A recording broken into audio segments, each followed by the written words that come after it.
Gun control, where do you stand on that, and what should the U.S. Senate do there? I'm a believer in the Second Amendment. I'm absolutely a believer in the Second Amendment. And I understand why the Second Amendment was the Second Amendment after our right of free speech. Because as long as people have a right to bear arms, you will never be able to have a government to become authoritative and, and impose its will on the population. So I am a supporter of the Second Amendment. And, I know the attack on it is about gun violence, but the reality of it is, if somebody wants to harm somebody, they do not need a gun to do that. Look, the Christmas, or the person who got in the car and drove through the Christmas parade and killing all those people. You've had so many incidences. Probably the biggest one was Oklahoma City.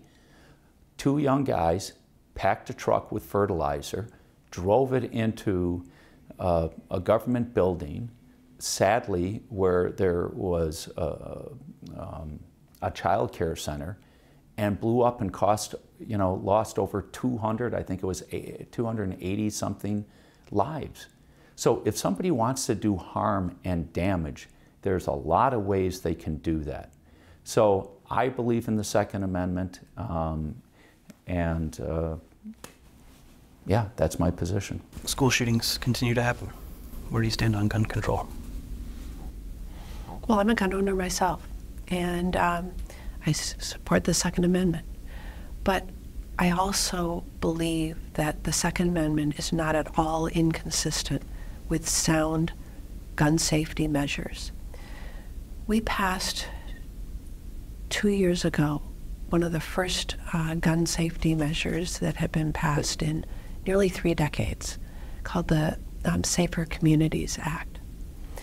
That was passed on a bipartisan basis in the wake of the tragic Uvalde shooting. That measure provides a number of tools to help make sure especially youthful purchasers of firearms have extra scrutiny in their background checks. That extra scrutiny has led to thousands of purchase denials, and it also contains a provision regarding red flag laws. So if somebody is adjudicated to be of imminent risk to themselves or others, you can temporarily take away their firearms. It encourages states that don't currently have red flag laws to pass them. And sadly, Wisconsin does not currently have any red flag laws.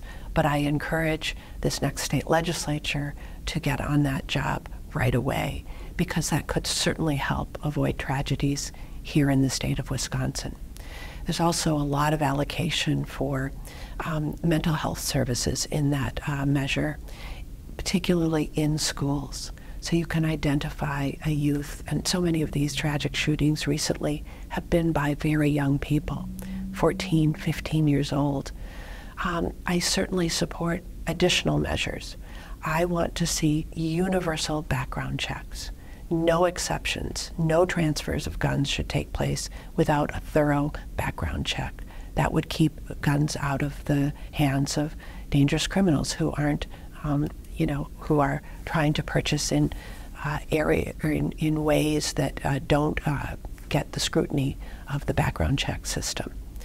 I also believe that we should look at banning the high-capacity magazines that have no purpose outside of military applications.